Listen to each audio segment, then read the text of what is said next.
Selamat pagi, saya di sini mau membuat aksi nyata tentang topik Merdeka Belajar, yaitu menyebarkan pemahaman Merdeka Belajar oleh saya sendiri, Veronica Siahaan. Setelah mempelajari topik Merdeka Belajar, kita harus mengetahui 1. Memahami gagasan dan prinsip pendidikan berdasarkan Ki Hajar Dewantara. Yang kedua, memahami dan memfasilitasi murid agar tumbuh sesuai dengan kodratnya. 3. Mendidik dan melatih kecerdasan budi pekerti dan mendampingi murid dengan menyeluruh. Yang keempat, melaksanakan penerapan pembelajaran, yaitu Merdeka Belajar. 5 modul yang sudah kita pelajari pada saat mengisi Merdeka Belajar. Yang pertama itu mengenali dan memahami diri sebagai pendidik. Yang kedua, mendidik dan mengajar. Yang ketiga, mendampingi murid dengan utuh dan menyeluruh. Yang keempat, mendidik dan melatih kecerdasan budi pekerti. Yang kelima, pendidikan yang mengantarkan keselamatan dan kebahagiaan. 1. Mengenal dan memahami diri sebagai pendidik. Sebagai pendidik, kita harus mampu mengenali karakteristik dan kebutuhan murid, mengenal kelemahan dan kekuatan sendiri, memahami dan menghayati diri sebagai manusia yang merdeka, menyelaraskan peran guru yang relevan dengan konteks murid dan zaman, bertutur kata yang sopan dan lembut, mendengarkan pendapat dan memotivasi untuk senang belajar. 2. Mendidik dan mengajar. Mendidik adalah menuntun murid untuk mencapai kodratnya agar dapat mencapai keselamatan dan kebahagiaan. 3. Mendampingi murid dengan utuh dan menyeluruh.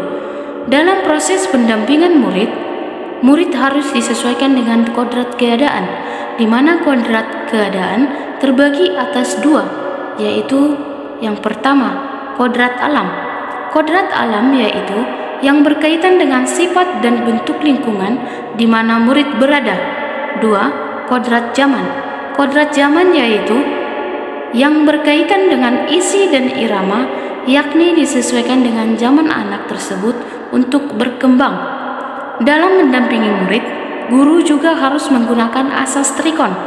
Asas trikon ini ada 3, yaitu yang pertama, continue. Continue adalah pengembangan yang secara berkesinambungan dengan perencanaan yang baik. 2. Konvergen. Konvergen adalah pengembangan yang dilakukan yang diambil dari luar, yaitu praktik pendidikan yang di luar negeri. 3. Konsentris.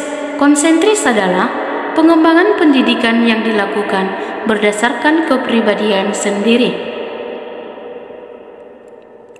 4. Mendidik dan melatih kecerdasan budi pekerti. Budi pekerti adalah suatu yang sepenuhnya jiwa manusia yang merupakan gabungan perasaan, pikiran dan perbuatan yang tidak hanya dibentuk di lingkungan sekolah, tetapi juga dapat dibentuk di lingkungan keluarga dan juga di lingkungan masyarakat.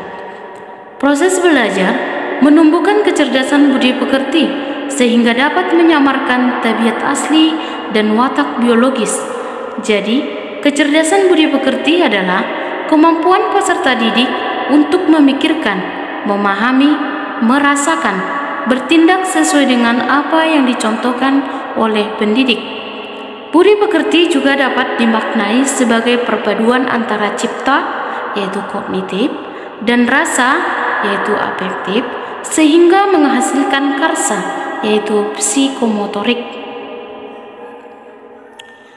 Mendidik dan melatih kecerdasan budi pekerti yaitu yang pertama itu melatih keberanian untuk berpendapat, yaitu akal. 2. Mengasah perasaan dan perilaku, yaitu rasa. Yang ketiga, memunculkan kegiatan atau karsa. Yang keempat, dapat mempengaruhi bagian intelektual dan bagian biologis murid. 5. Pendidikan yang mengantarkan keselamatan dan kebahagiaan. Yang pertama, pendidikan hanyalah sebagai tuntutan. Yang kedua, setiap murid memiliki kodrat kekuatan potensi-potensi berbeda. Yang ketiga, pendidikan tidak dapat berkehendak atas kodrat kekuatan dan potensi murid. Yang keempat, menerapkan sistem Amung Ki Hajar Dewantara. Sistem Amung. Amung adalah suatu pemberian contoh tentang baik dan buruk tanpa harus mengambil hak murid agar bisa tumbuh dan berkembang dalam suasana batin yang merdeka sesuai dengan dasarnya. Sistem Amung Ki Hajar Dewantara ada 3. Yang pertama, Ingarso Sung Tulodo, di depan memberi teladan, yaitu guru memahami secara utuh tentang apa yang dapat ia bantu kepada murid menjadi teladan dalam budi pekerti dan tingkah laku. Yang kedua, Ingmadyo Mangun Karso, di tengah membangun kehendak, yaitu guru diharapkan mampu membangkitkan semangat, berkreasi bersama murid dengan membuka dialog dengan murid dan berperan sebagai penuntun.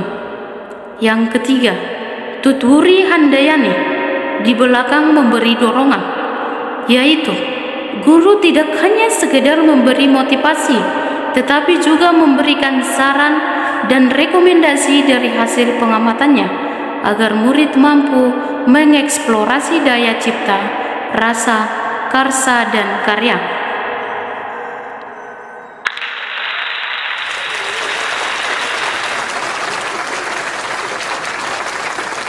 Terima kasih. Semoga bermanfaat.